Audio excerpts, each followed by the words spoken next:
Hello दोस्तों, नमस्कार। स्वागत है आप सभी का एजुकेशन मंत्रा में। दोस्तों, सुबह के वीडियो में बहुत सारी जो इम्पोर्टेंट अपडेट्स होती हैं उन पर हम डिस्कशन करते हैं। तो आज की डेट में भी बहुत सारी जो खबरें हैं वो आ चुकी हैं।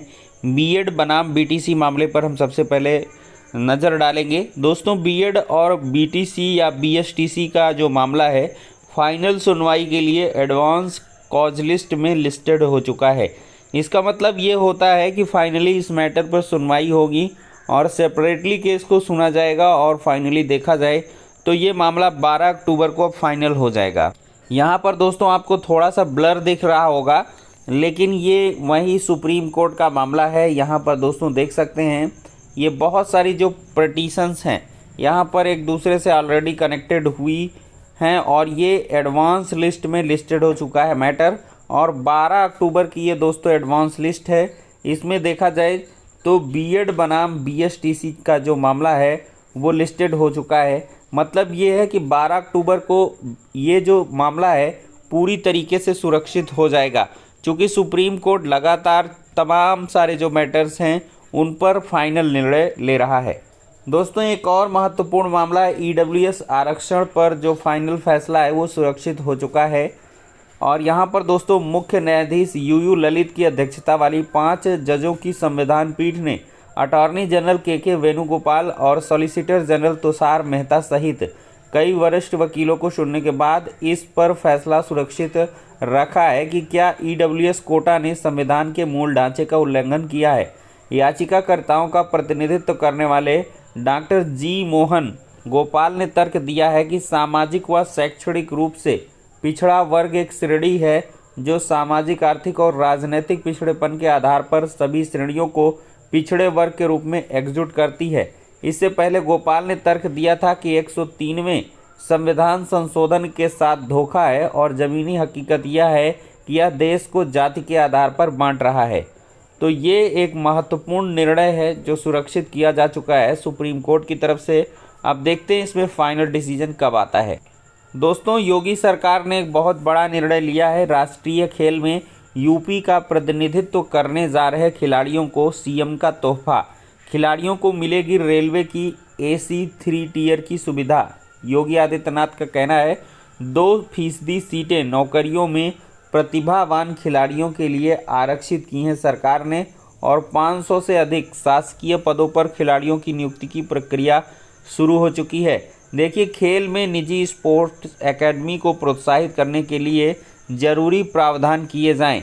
बहुत सी निजी एकेडमी अपने स्तर से भी अच्छा काम कर रहे हैं, उन्हें प्रोत्साहन दिया जाए। यहाँ पर योगी आदित्यनाथ जी मुख्यमंत्री, इनका कहना है। मुख्यमंत्री योगी आदित्यनाथ ने प्रदेश में खेल और खिलाड़ियों के प्रोत्साहन के लिए सरकार की प्रतिबद्धता दोहराई है। उन्होंने कहा है कि सरकार ने प्रतिभावान खिलाड़ियों को शासकीय सेवा का मौका देने के लिए 2% जो सीटें हैं आरक्षित कर दी हैं। तो पुलिस में 500 से अधिक पदों पर नियुक्ति शुरू हो गई है।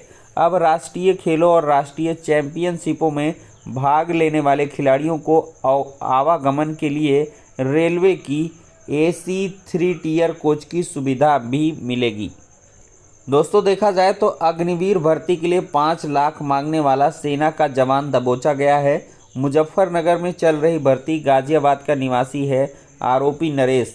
तो मुजफ्फरनगर में चल रही अग्निवीर भर्ती में चयन के नाम पर 5 लाख रुपए की मांग करने वाले सेना के जवान नरेश कुमार को STF ने दबोचा है और आरोपी मशौता मसूरी गाजियाबाद का रहने वाला है। मंगलवार को STF की टीम ने उसे कैंट स्थित सैन्य अस्पताल के पास से गिरफ्तार किया।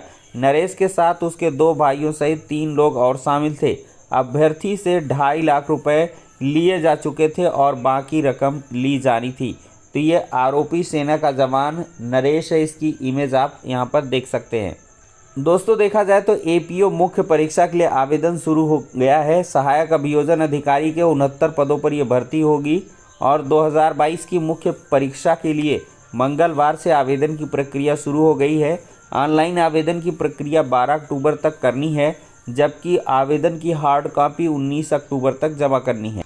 दोस्तों, देखा जाए तो इलाहाबाद विश्वविद्यालय में छात्रों ने की भूमि समाधि लेने की कोशिश, पुलिस से हुई झड़प। जदयू और अधिवक्ताओं ने अनशनकारी छात्रों का किया समर्थन। तो इलाहाबाद विश्वविद्यालय में छात्रों ने मंगलवार को भू समाधि लेने की कोशिश की। पुलिस ने उन्हें रोका तो छात्रों और पुलिस के बीच झड़प हो गई।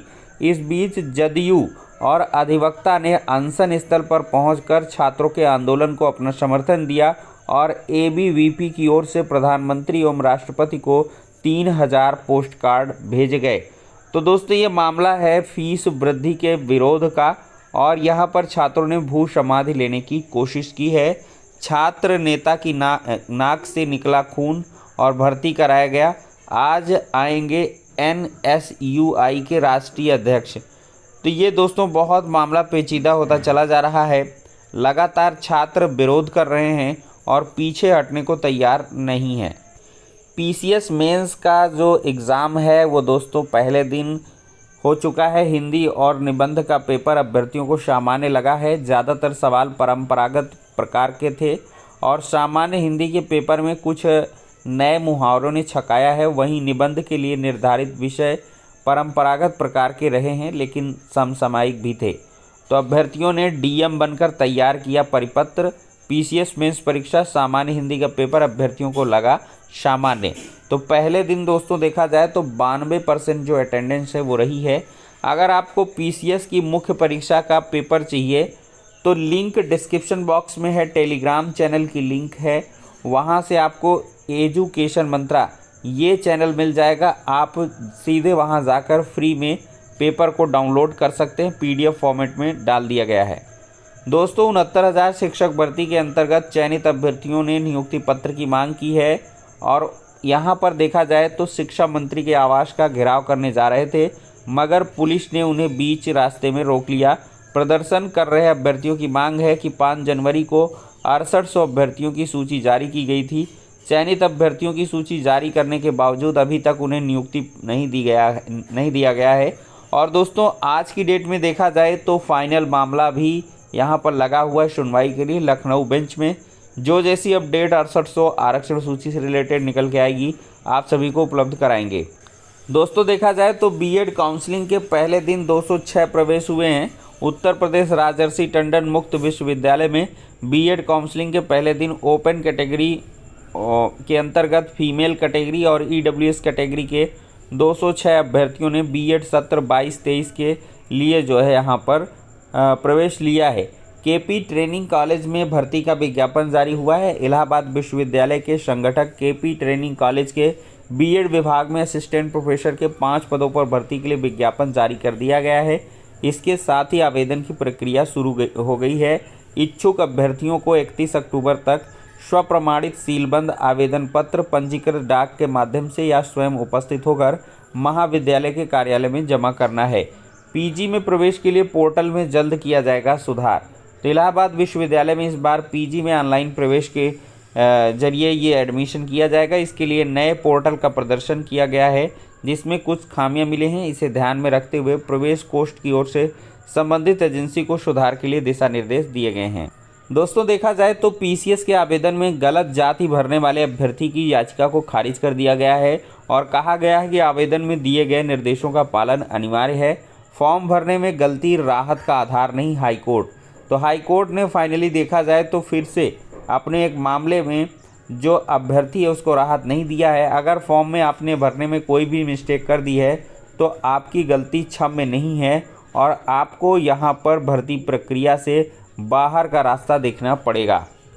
दोस्तों जितनी भर्ती नहीं उतने से ज़्यादा तो संदिग्ध अभ्यर्थी हैं।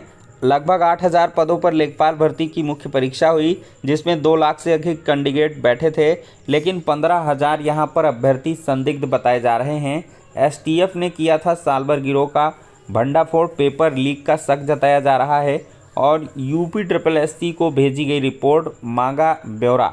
तो यहाँ पर दोस्तों एक ही जैसे सेट में सेंधमारी हुई है और UPSSC 2021 परीक्षा का मुख्य पेपर लीक होने का प्रकरण उजागर हुआ था। तो STF ने इसका राजफाश कर आरोपितों को गिरफ्तार किया। इससे पहले लेखपाल भर्ती मुख्य परीक्षा में प्रदेश भर के साल भर गिरोह के 21 लोगों को गिरफ्तार किया गया था। तो दोस्तों 31 जुलाई को ये हाईकोर्ट की जो मुख्य परीक्षा हुई थी लेखपाल भर्ती मुख्य परीक्षा, बहुत जगह से साल भर वगैरह पकड़े गए थे। तो तो अब 15,000 संदिग्ध अभ्यर्थियों के होने की बात एसटीएफ कबूल रहा है और एसटीएफ ने अपनी रिपोर्ट को यूपीएससी को सौंप दिया है। अब देखते हैं यूपीएससी इसमें क्या कुछ निर्णय लेता है।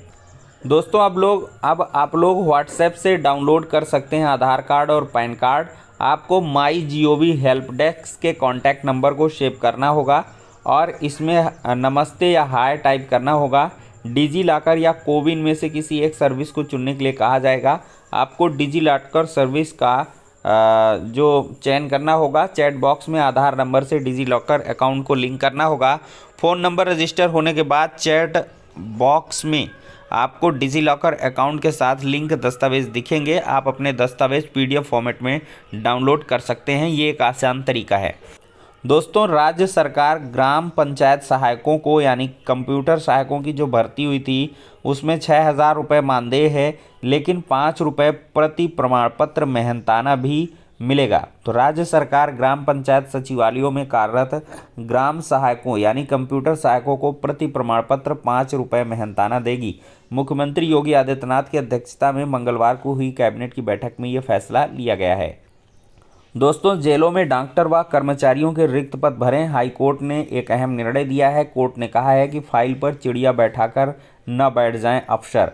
तो इलाहाबाद हाईकोर्ट ने प्रदेश सरकार को जेल में चिकित्सकों व अन्य स्टाफ के खाली पदों को समयबद्ध योजना के तहत भरने का निर्देश दिया है और साथ ही कहा है कि कैदियों की चिकित्सा सुविधाएं बढ़ाने व उन्हें न्यूनतम मजदूरी के अनुपात में पारिश्रमिक देने पर विचार करें।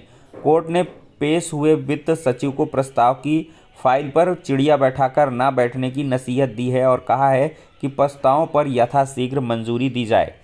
तो दोस्तों, इसी के साथ हो गया आज का इम्पोर्टेंट वीडियो। अगर पसंद आया हो तो लाइक एंड शेयर करें। नेक्स्ट वीडियो में मिलते हैं।